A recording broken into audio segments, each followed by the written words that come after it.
두 번째 노트입니다. 객체에 대해서 좀 소개를 하겠습니다. 객체. 네.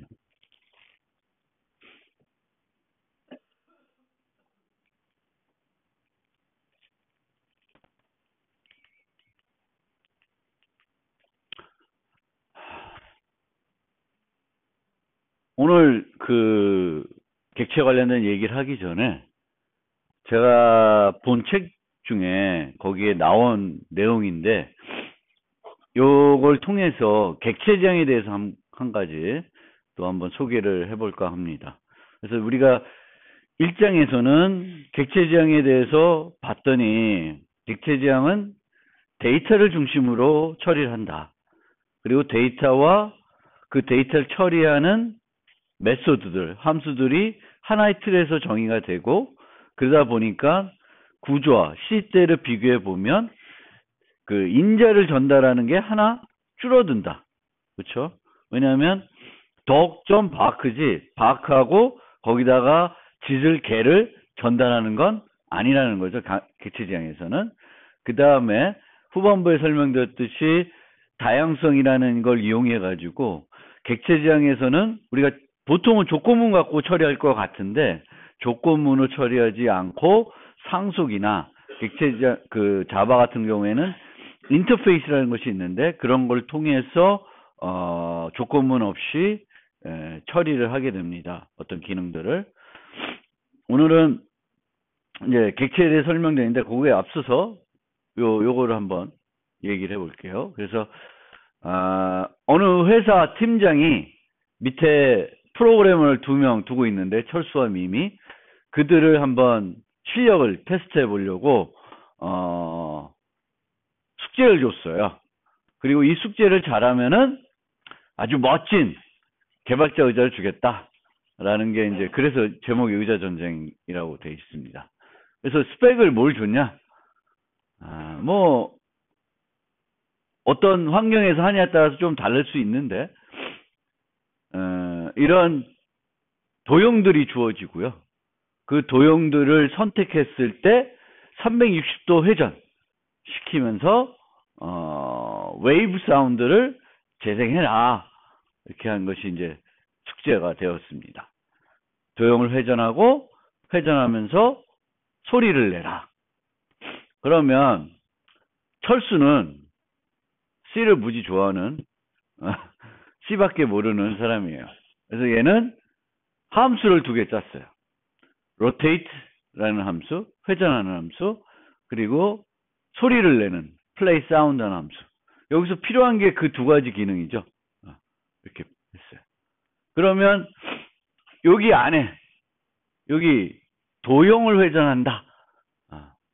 그러면 뭐 비슷할 수도 있는데 다르다고 칩시다. 정사각형을 회전하는 거, 동그라미 회전하는 거, 세모를 회전하는 게 다르다 그러면 요 안에는 어떻게 짜여 있을까? 요 쉐이프에 따라서 회전하는 방법이 다르면 뭐 스위치문 뭐 이런 걸 썼겠죠. 함수 하나만 만드는데 스위치문으로 썼을 겁니다. 얘는 미미는 객체지향을 잘 알고 있고 그래서 객체지향으로 짰어요.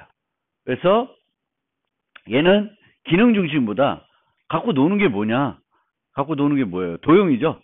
그래서 도형을 클래스로 정의를 했습니다. 스퀘어, 서클, 트라이앵글 막 이렇게. 그러면은 여기는 조건문이 있는데 여기는 조건문이 없죠. 각자에 대한 게 코딩이 되어 있으니까 이 자체 안에는 조건문이 없습니다. 그리고 이렇게 놓으면 도형별로 독립적으로 수정이 가능해요. 근데 이렇게 보면 얘가 코딩을 더 많이 한 것 같아요. 근데 그게 맞을 수도 있어요.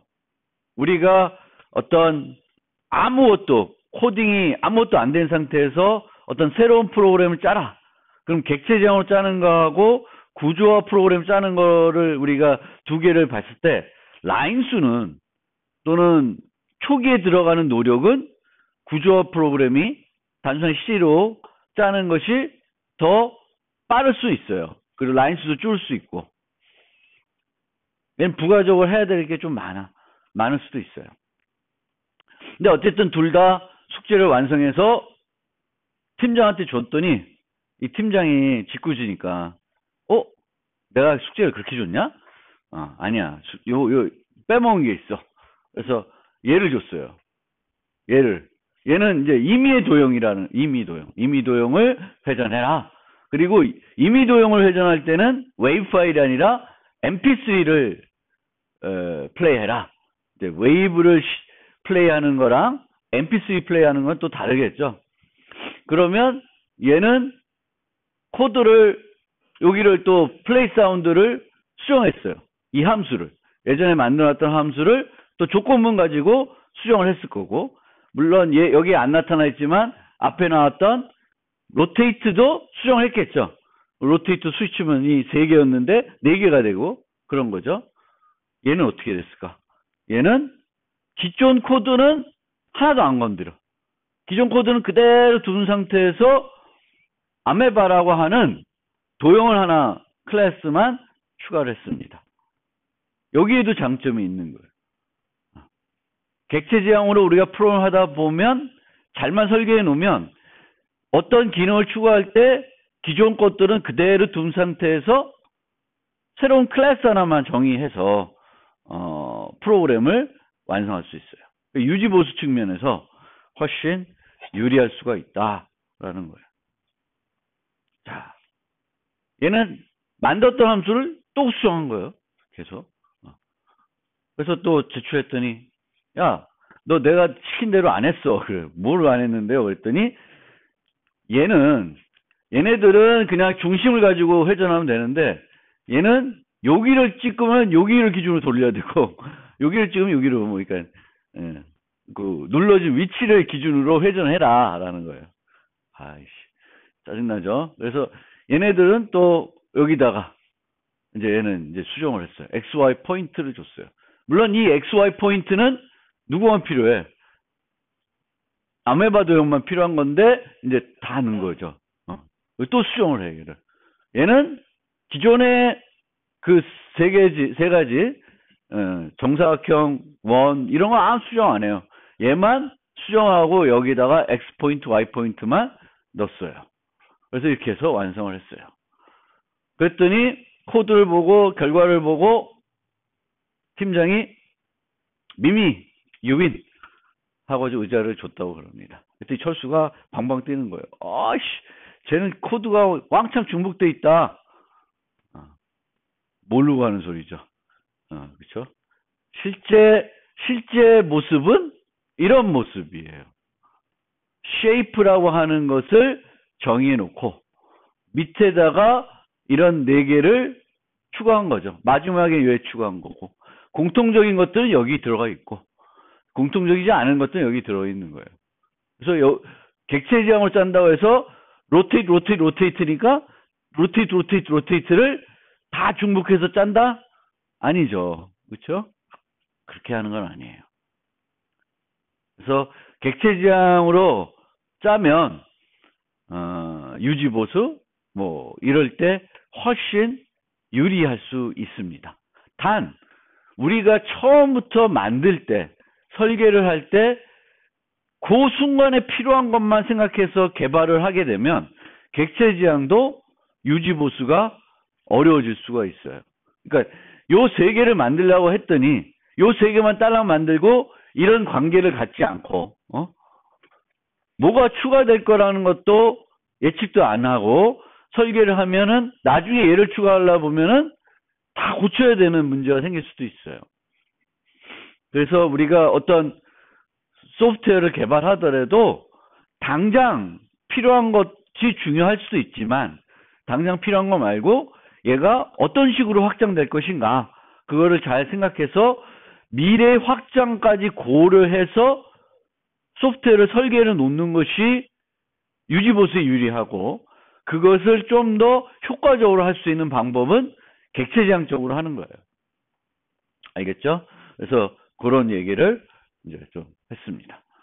그럼 이제 본격적으로 다시 객체로 넘어와서 객체 지향의 핵심이 되겠죠. 그래서 우리가 어떤 프로그램을 개발하고 싶다. 그럼 그 프로그램에 어떤 객체들을 내가 생성을 해서 만들어서 사용할 것인가. 그거가 이제 중요한 핵심 포인트가 되겠고요. 이 객체를 생각할 때 기능을 먼저 생각하는 것보다는 그 프로그램에서 우리가 사용해야 되는 데이터가 뭔지를 먼저 고민을 해봐야 됩니다.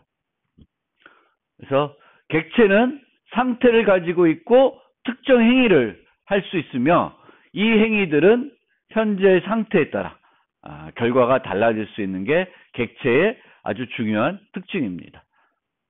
우리가 일상적으로 보는 모든 어떤 사물들, 객체들 이런 것들은 객체로 그대로 모델링하기가 쉽습니다. 뭐 문이라는 거, 그럼 문은 상태를 갖고 있죠. 닫혀 있을 수도 있고 열려 있을 수도 있고 잠금 장치가 있을 수 있고 뭐 등등. 그럼 현재 상태가 뭐냐? 잠겨 있다. 잠금 장치로. 그럼 문을 열라고 해도 문이 안 열리죠. 잠금 장치를 먼저 해제해야 열 수 있는 겁니다. 상태가 뭐냐? 기억을 하고 있어야 돼. 지난번에 뭘 막 했기 때문에 내 현재 상태는 여기에 와 있다는 거를 그 객체는 가지고 있어야 된다는 거예요. 뭐 우리 인간도 그렇고 동물들도 그렇고 뭐 식물들 다 어떤 초기 상태부터 계속 어떤 행위들에 따라서 변화해서 지금의 상태가 되겠죠. 그런 것들을 모델링할 때는 객체 지향이 되게 유용합니다. 그리고 특정 타입의 데이터를 조작하는 함수들이 다양하고 많을 경우에 상태가 굳이 자주 바뀌지 않는다고 하더라도, 상태가 변하지 않는다 하더라도 객체 지향으로 모델링 하면은 사용하기가 편합니다. 왜냐, 쟤는 문자열 같은 걸 객체 지향을 모델링 하지 않으면은 함수를 만들면 늘 뭘 보내야 돼? 처리해야 돼. 조작을 해야 돼. 문자열을 인자로 보내야 되는 거죠.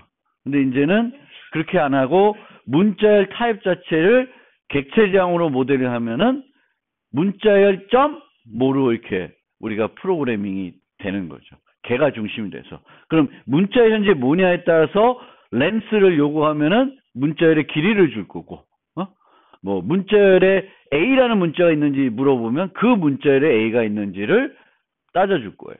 그래서 그런 것들입니다. 하지만 이런 수학 사인 함수처럼 우리가 개발하려는 모든 것을 억지로 객체 지향으로 모델링하면 안 돼요. 그래서 객체 지향 모델링 했을 때 이득이 있고 효과적인 애들만 객체 지향으로 모델링하고, 그렇지 않은 애들은 옛날 C처럼 함수만 하나 만드는 것이 오히려 효과적입니다. 단 자바에서는 함수만 딸랑 만들 수는 없어요. 어떤 클래스의 함수가 존재를 해야 됩니다. 그렇지만 그 함수가 그 클래스의 객체의 어떤 메소드가 아니라 단순한 함수가 될 수 있어요. 그리고 한 종류의 객체가 여러 개 있을 수 있으며 한 객체를 여러 번 사용하기 위해서 우리가 식별자라는 것을 쓰게 되겠고, 필요하게 되겠고, 이 식별자는 프로그래밍 세계에서는 변수가 그거의 역할을 하게 되겠죠.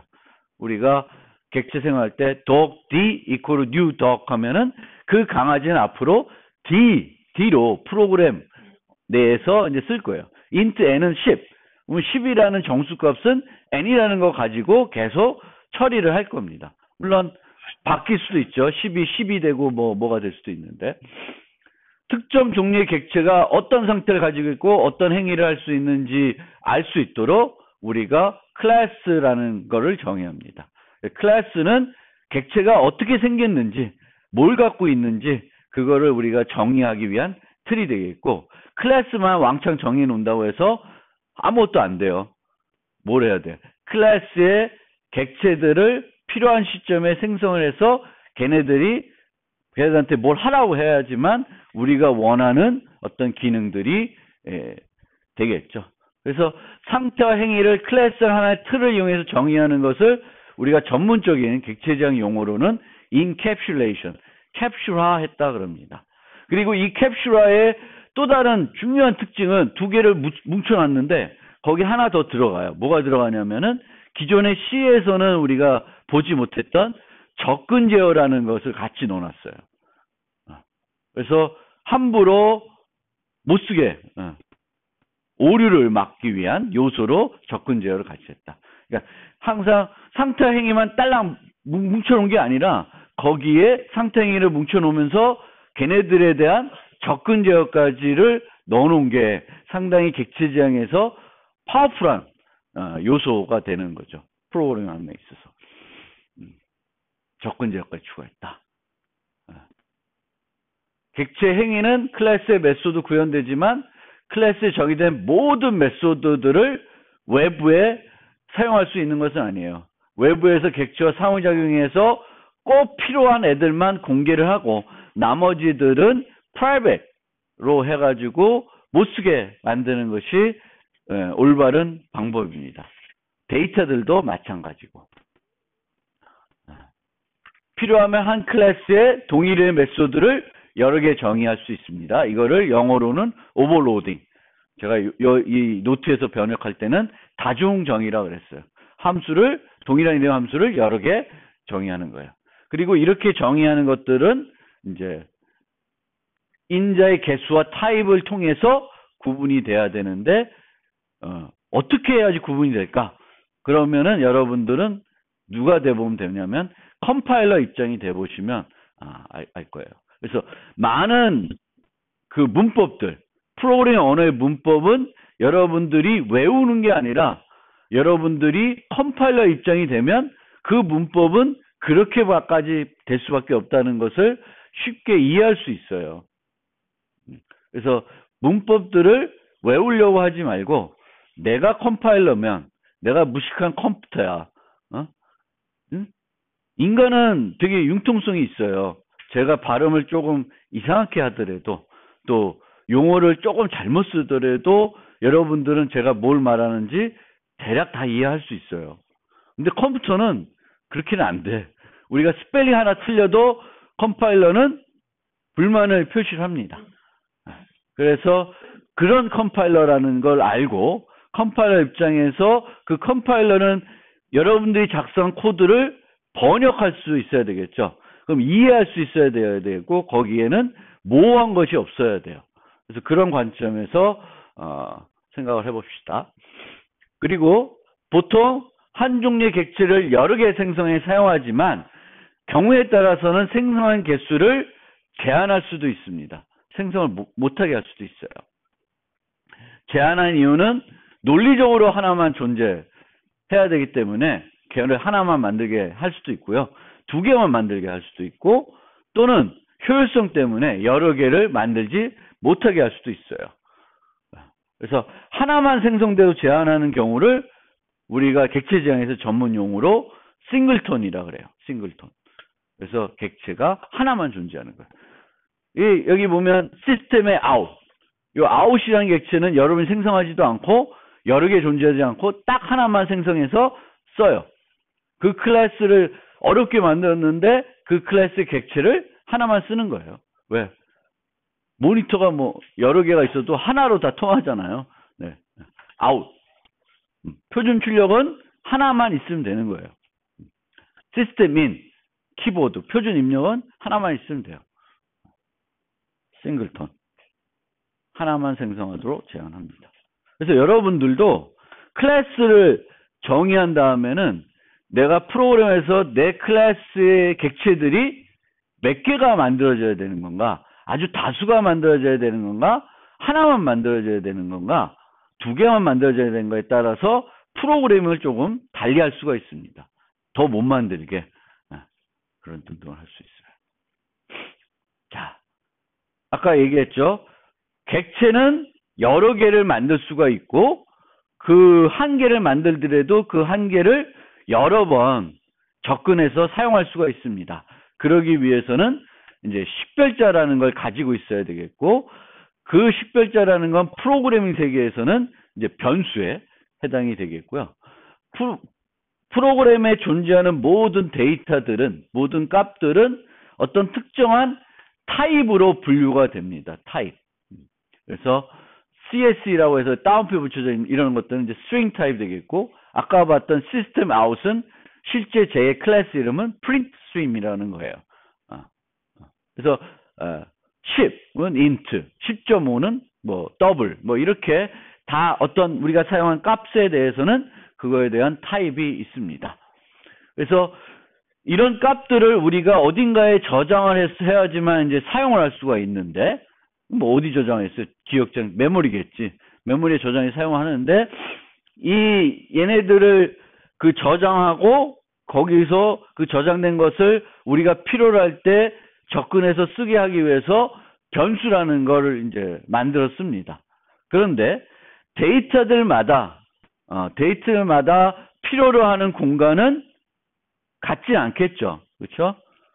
강아지가 갖고 있어야 하는 데이터는 뭔지 모르겠지만 갖고 있어야 되는 게 이름, 뭐 나이, 뭐 종, 뭐 여러 가지가 있으면 그거는 인트 하나를 유지하는 것보다는 많은 정보를 유지해야 되겠죠. 그래서 데이터에 따라서 그것을 유지해야 되는 공간이 다양합니다. 그러니까 크고 작을 수가 있어요. 그래서 우리가 변수를 정의할 때에는 항상 두 가지 정보를 줘야 돼요. 이거 뭐 자바만 그런 게 아니라 C, C++, C#, 뭐 모든 건 아니겠지. 그래서 그러게요. 그래서 타입 정보랑 이름을 보통 줘야 되는 거죠. 그래서 타입 정보를 주는 이유는 제가 보통 얘기할 때 이제 컵 얘기하는데 얼마만큼 큰 컵을 준비해 줘야 되는지를 이제 알 수 있게 해주는 거고, 그 다음에 이름은 여기다 이제 이름표를 붙여가지고 필요할 때 그 이름을 가지고 그걸 쓸 수 있도록 해줍니다. 그래서 뭐 뻔한 얘기지만 변수는 선언과 동시에 초기화가 될 수가 있습니다. 이렇게 이코로 뭐 이렇게 가지고 변수 사용 측면에서 기존 C와 다른 점은 뭐냐면 자바에서는 타입에 대해서 매우 엄격합니다. 강건성을 중요시했기 때문에 그래요. 그래서 자바에서는 이게 에러가 납니다. 부동소수를 정수로 대입하려고 그러면 정보 손실이 일어날 수 있는 방향으로 대입이 되면 무조건 문법 오류예요. 워닝도 아니고요. 그리고 이런 것도 자바에서는 예를 들면 age라고 선언해 놓고 초기화 안 했어요. 초기화 안 했는데 출력을 하려고 그래. 그러면 초기화되지 않은 변수를 사용하고 있는 거예요. 이거는 문법 오류예요. C에서는 이거 그냥 돼요. 무슨 쓰레기가 출력되겠지. 뭘 출력될지는 예측이 안 되지만 오류는 안 난다는 거예요. 문법 오류는. 그래서 자바는 대단히 강건성을 중요시했고 그런 의미에서 이렇게 타입에 대해서 매우 엄격하다. 만약에 여러분들이 5.5를 정수에 넣고 싶으면은 강제 타입 변환을 해주셔야 돼요. 그러면 컴파일러 입장에서는 제가 부동소수를 정수로 바꿔서 정수에 넣으려고 하는구나 알게 되는 거고 그건 문제가 없는 거지. 근데 이렇게 놓으면 제가 실수한 건지 올바로 썼는지 모를 수 있다는 거예요. 그래서 저런 요소들을 자바는 다 문법 오류를 했습니다.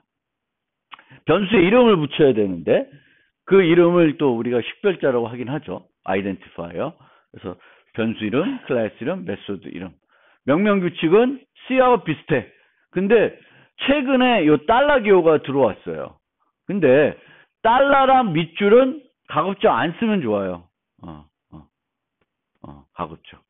그러니까 안 쓰면 좋아요. 요 달러도 라이브러리에서 좀 쓰려고 도입한 거지 여러분들 보고도 달러 쓰세요라고 하는 건 아니에요. 그래서 여러분은 그냥 영문자 숫자를 쓰고 혹시 중간에다가는 밑줄을 넣을 수는 있는데 맨 앞에다 밑줄 넣는 거는 또 별로 좋은 방법은 아니라 그래요. 그것도 라이브러리에서 오히려 더 많이 쓰는 거예요. 어쨌든 뭐 이건 유효한데 우리는 주로 이런 식으로 sum, box 01 box 01 같은 것도 별로 이렇게 좋은 식별자 이름은 아니겠죠. 그래서 이렇게 되는 거고 이런 규칙은 외우는 것이 아니라 컴파일러 입장이 돼보면 이게 왜 안 될까? 이게 왜 안 될까라는 건 알죠. 화이트 마이너스 박스 이건 당연히 컴파일러가 짜증나죠. 저게 화이트 박스를 붙여놓은 식별자인지 뺄셈을 하는 건지 뭐 알 수가 없으니까 저런 건 당연히 안 되는 거예요. 중간에 공백 문자 있을 수가 없고 키워드 쓸 수 없고 대소문자를 구분하죠. 그러니까 이 룰들은 비슷해요. C, C++하고. 그래서 그렇게 사용하시면 되고 오히려 식별자의 종류에 따라 통일성 있게 이름을 정의해서 보면 얘는 클래스 이름이다. 얘는 메소드 이름이다. 얘는 변수 이름이다. 이런 걸 알 수 있도록 하는 것이 가장 중요합니다. 그래서 표준 관례는 클래스 이름은 대문자. 그래서 낙타. graduate student, 대학원생. 변수 메소드 이름 소문자 시작해요. get name, dog, 이런 식으로 이제 되는데, 변수와 메소드는 소문자가 시작돼도 서로 구분할 수 있어요. 어떻게? 메소드의 이름 다음에 반드시 뭐가 나온다? 가로가 나옵니다. 정의할 때도 가로가 있고 호출할 때도 가로가 있어요. 근데 변수들은 당연히 변수 뒤에는 가로는 안 오겠죠. 그래서 구분할 수 있고요. 상수 이름은 대문자를 씁니다. 그리고 여러분들이 메소드 이름을 지을 때 요거를 또 많이 생각해 주시면 좋은 이름을 쓸 수 있어요. 반환값이 탄환 타입이 있는 경우에는 반환값을 설명하는 이름을 쓰는 게 좋다고 그러고요. get name, 요게 반환, 뭘 반환할까? 이름을 반환해 주겠죠. 반환 타입이 없는 경우에는 메소드가 하는 일을 설명하는 거예요. sort, 이렇게. 그리고 복합 타입의 변수들은 보통 s를 붙일 경우도 많아요. 배열 같은 걸 정의할 때 s를 붙여가지고 얘가 복합 타입이라는 거를 은근히 나타내는 그런 거를 많이 합니다. 그리고 요게 자바에 있는 키워드들이에요. 잠깐만 봅시다. 첫 위에 있는 8개가 자바에 있는 원시 타입이에요. 원시 타입이라는 거는 반대말이 복합 타입이거든요. 복합 타입은 배열, 문자열처럼 값을 여러 개 유지하는 타입이고요. 원시 타입은 값을 하나만 유지하는 타입이에요. 보시면은 불리언, 요거의 값은 뭐뭐 될까? true, false. 그럼 C는 C++에선 불리언을 안 하고 불이라고 그래요. 캐릭터, 문자고요. 문자. 여기는 ASCII 안 써요. ASCII가 아니라 유니코드예요. 크게 신경 쓸 필요 없고요. 바이트, 쇼트, 인트, 롱 요 네 가지는 정수 타입이에요. 크기가 다르고요. 그다음에 플롯 더블은 부동소수 타입. 그래서 8개가 이제 자바 키워드가 되겠습니다. 그러니까 원시 타입들이고요. 그다음에 이쪽 부분은 조금 생소한 것들이 있을 거고요. 그다음에 세 번째 줄에는 클래스, 인터페이스, 이넘 요 세 가지는 클래스를 정의할 때 그리고 인터페이스를 정의할 때 열거형을 정의할 때 쓰는 그 키워드예요. 그다음에 슈퍼 디스 요거는 객체 지향과 상속에서 객체에서 쓰는 거고 요것도 extends 상속할 때 쓰고요. 구체화할 때 abstract 요거는 추상 클래스를 만들 때 써요. 그 다음에는 많이 봤던 거예요. 그쵸? 조건문 그 다음에 반복문 while do for 그리고 반복문 내에서 쓰는 break continue 이런 게 있죠. 그 다음에 수로부터 여기까지는 예외 처리할 때 쓰는 거예요. 예외 처리할 때 쓰는 거고요. 그 다음에 true, false, null, const, goto. const, goto는 키워드지만 자바에서는 사용 안 해요. 사용 안 하는 거고요. 여기 밑에 이렇게 또 있는데 하나, 둘, 셋, 넷, 다섯, 일곱, 여덟, 아홉, 열. 저도 몰라요. 자바 9에 추가된 거예요. 자바 9에는 이 모듈이라는 개념을 도입했는데 그 모듈이라는 개념하고 관련되어 있는 새로운 키워드들입니다. 제가 이번 학기에는 자바 9은 안 다룰 거니까 저도 잘 몰라요. 열심히 공부해서 여러분 후배한테는 모듈이라는 게 이제 도입이 됐어요. 그렇습니다. 그러니까 실제 여기까지 보면 C++를 잘 배우셨던 분들은 대부분의 한 60, 70%의 키워드들은 뭔지는 대략 아는 키워드들이에요. 그렇죠? C++에서 다 따온 키워드들이고. 그래서 변수의 종류와 관련해서 원시 타입의 반대말은 복합 타입이에요. 그래서 원시 타입은 값을 하나만 갖고 있는 거고 복합 타입은 값을 여러 개 갖고 있는 거예요. 근데 여기서는 뭐하고 하냐? 원시 타입과 참조 타입을 비교하고 있어요. 참조 타입에 반대되는 말은 값 타입이에요. 값 타입. 값 타입. 그래서 값 타입이라는 것은 변수의 값 자체를 유지하는 게 값 타입이에요. 참조 타입은 변수 자체의 그 값을 유지하는 게 아니라 데이터를 유지하는 것이 아니라 주소. 제가 수상화에서는 리모컨을 유지하는 거예요. 얘만 있으면 어디 멀리에 있는 그 데이터를 마음대로 조작할 수가 있습니다. 그래서 두 종류가 있어요. 그래서 얘는 값 타입, 얘는 참조 타입인데 자바에는 값 타입이 총 8개만 존재해요. 8개.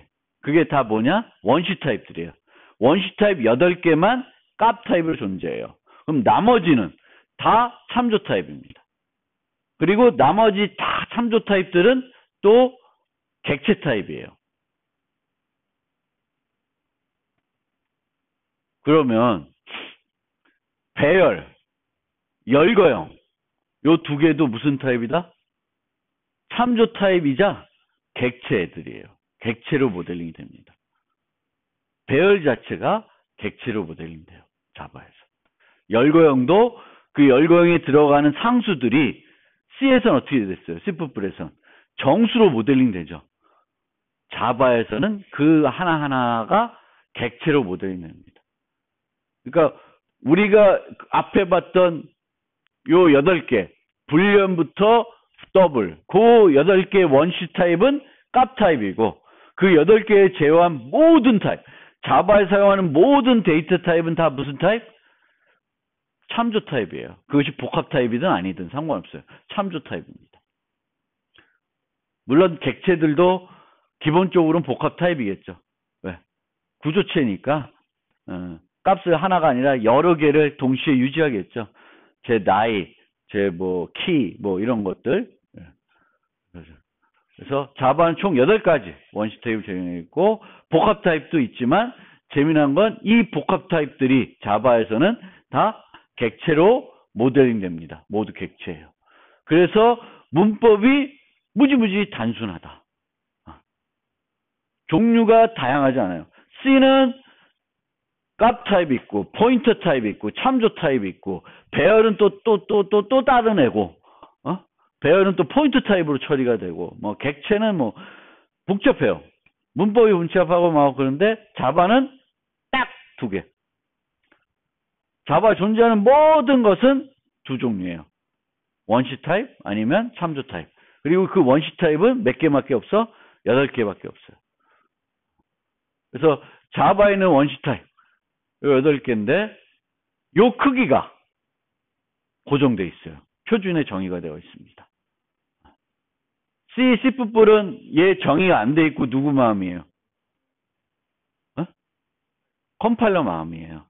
물론 C에도 short는 int보다 작아야 된다. 이런 룰들은 정의가 되어 있지만 실제적으로 몇 바이트를 차지하는지는 컴퓨터 환경마다 다를 수가 있어요. 그런데 자바는 쫙 일치시켜 놨어요.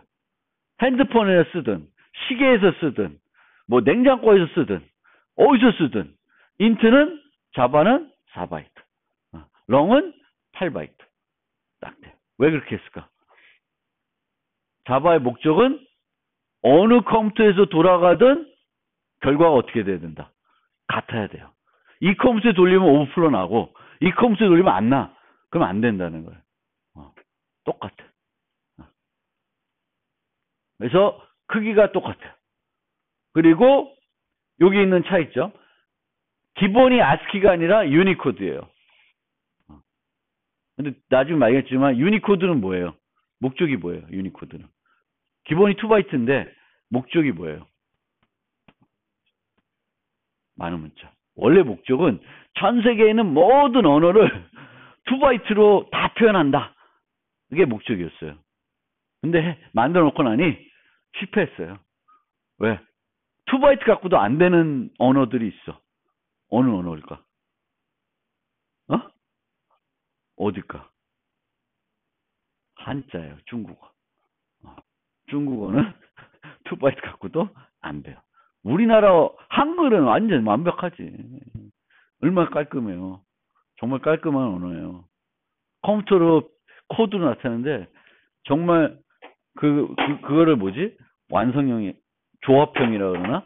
예를 들면 이렇게 있으면 요거 몇 바이트, 요거 몇 비트 해가지고 딱 나타내면 모든 것들이 다 돼요.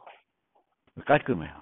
한글은 근데 우리도 이제 한문 쓰게 되면 한문은 워낙 종류가 많고 그래서 2바이트도 안 되는 거예요. 그래서 뭐 그렇지만 어쨌든 대부분의 언어는 2바이트 갖고 다 나타낼 수 있습니다. 아스키는 그냥 원래 미국 영어가 목적이었던 코드죠. 그렇죠? 그리고 기본적으로 이제 C나 C++ 다 캐릭터 하면 기본적으로 이제 1바이트 아스키가 기준이 되겠죠. 그 다음에 정수도는 이렇게 되고, 여기 보시는 것처럼, 언사인 타입이 없어요.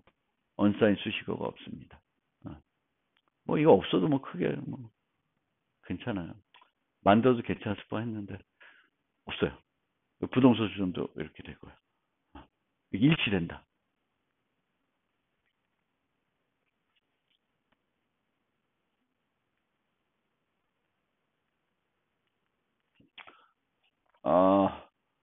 변수의 가시 영역과 수명. 변수를 우리가 알 때 꼭 알아둬야 되는 게 가시 영역과 수명이에요. 영어로 scope, lifetime이에요. 그래서 자바의 가시 영역하고 수명은 C++보다 좀 더 단순해요.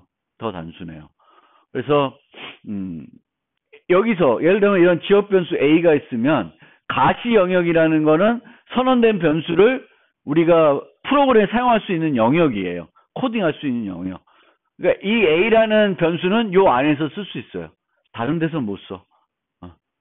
요 밖에 나와서 못 쓰는 거예요. 그래서 A에 선언된 이후 함수 블록 끝까지예요. 그리고 A의 수명이라는 것은 이 변수가 실제 언제 존재를 하냐. 프롬 시작하자마자 존재하냐? 아니다라는 거예요. 언제 존재를 해요?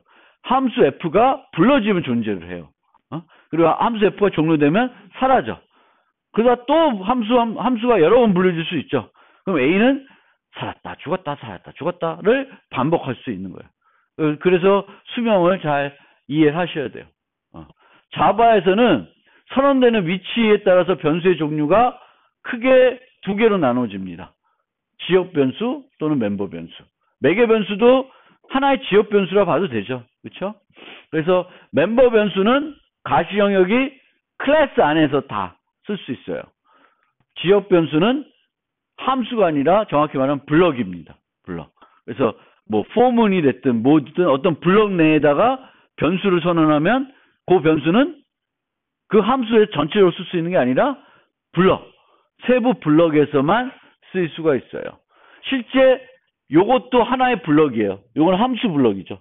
근데 이 안에는 또 블럭들이 또 만들어질 수 있어요. 보통 조건문이나 반복문 이런 거 쓰다 보면 그 조건문에 문장들이 많으면 또 블럭을 하나 정의하게 되겠고요. 그 블럭 안에다가 변수를 쓸 수 있어요.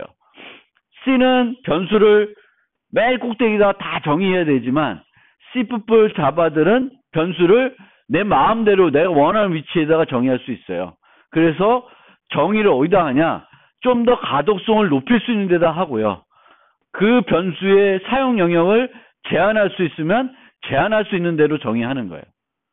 그러면 또 그 이름을 쓸 수 있잖아. 그래서 for문에 int i 하는 건 그 다음 for문에서 또 for int i를 할 수 있어요. 왜? 그 i와 이 i는 따로 떨어져 있어요. 그래서 for문에서는 우리가 i를 자꾸 쓰고 싶어 해. 인덱스니까. 근데 이렇게 하나 써놓으면 걔랑 독립적이 아니니까 막 헷갈릴 수도 있어요. 근데 이제는 헷갈리지 않을 필요가 없다.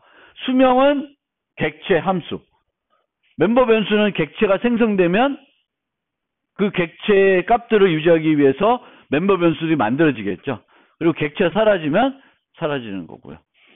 함수는 얘네들은 함수가 생성이 되면 만들어져요. 멤버 변수들은 자동 초기화 가능하지만 요건 자동 초기화는 안 쓰는 게 좋아요. 지역 변수는 자동 초기화가 안 되고 프로그래머가 반드시 초기화 해 주셔야 돼요. 늘 초기화를 해 주셔야 돼요. 어떤 경우든지 변수를 초기화해서 쓰시는 게 좋습니다. 그래서 여기에 보시면 이렇게 프로그래밍은 안 하는데 이제 가시 영역을 설명하려고 이렇게 해놓은 거예요. 그럼 여기 멤버 변수 A가 있고요. 여 밑에 멤버 변수 B가 있어요. 그래서 멤버 변수는 내가 클래스 안에 어디든지 선언할 수 있어요. 그럼 여기다 하나 저기다 하나 하면은 어떻게 되겠어? 가독성이 꽝이 되죠. 그래서 보통은 맨 위에 하는 사람이 있고 맨 뒤에 하는 사람이 있는데 저는 맨 위에 하는 거를 권장드려요. 그래서 저는 코드를 읽을 때 책을 읽듯이 신문을 읽듯이 위에서부터 아래로 읽어가면 쭉 이해될 수 있게끔 짜야 된다라는 거예요. 그럼 변수들이 여기가 있으면 위에는 함수를 읽을 때는 이 변수가 뭐지? 하고 아래를 봤다가 다시 와야 되잖아요. 그것보다 변수들을 쫙 소개하면 이 객체에 이런 변수들이 있구나. 그 다음 함수 보면 그 변수들을 이 함수에 이렇게 쓰고 있구나. 이런 이제 읽을 수가 있다. 라는 게 제 논리인데 맞을지 모르지. 어쨌든 이렇게 돼요. 그래서 이렇게 될 수도 있어요. 이게 재밌는 건 뭐 재미는 없겠지만 B 같은 건 여기다 써도 B를 여기다 써도 되는 거죠. 원래는 기본적으로는 컴파일러가 원패스 한 번에 쭉 해서 번역을 해요. 근데 클래스는 이런 룰 때문에 한 번에서는 번역이 안 돼요. 왜? 멤버 변수들이 밑에 또 정의되어 있을 수 있잖아요. 그러니까 쭉 한번 훑어서 변수들을 다 끄집어 온 다음에 다시 함수들을 번역을 해야 되겠죠. 근데 함수 자체에서는 이렇게 쭉 한 번에 번역을 합니다. 자, 봅시다. A의 가시 영역은 이 A 전체고요. F로 보면 여기에 지역 변수 A가 있네. 그러면 얘의 영역하고 얘의 영역은 중첩돼요, 안 돼요? 멤버 변수 A랑 F 함수에 있는 A 함수는 중첩이 되죠. 중첩됐어요. 이 A는 이 전체에 쓸 수 있고 얘는 이 A는 여기서만 쓸 수 있어요. 그러니까 중첩이 됐어요. 중첩이 되면 충돌이 난 거죠. 그럼 여기서 A는 얘일까 얘일까? 요 A는 지역 변수 A가 돼요. 가까운 애를 우선해요. 충돌이 나면 가까운 애를 우선한다. 충돌을. 근데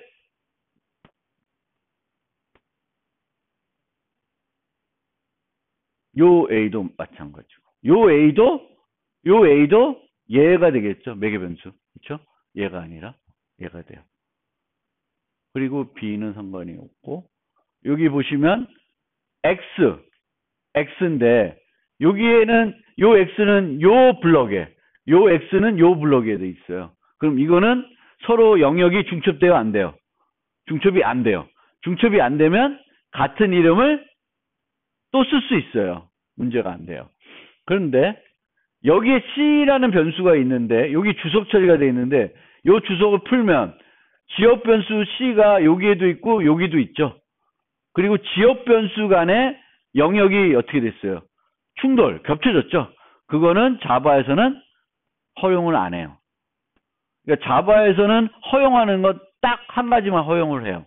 멤버 변수와 지역 변수가 중첩되는 거는 허용을 합니다. 그리고 그거는 그렇게 허용한다는 것은 우리가 뭔가를 가지고 구분해서 쓸 수 있게 해준다는 거죠. 그래서 만약에 내가 이 F라는 함수에서 얘를 쓰고 싶으면은 뒤에 설명드렸지만 뭘 붙여요? 앞에다가 this를 붙입니다. this 점 붙이면은 그거는 앞에 거에 멤버 변수 거에 해당돼요. this가 안 붙으면 지역 변수에 해당됩니다.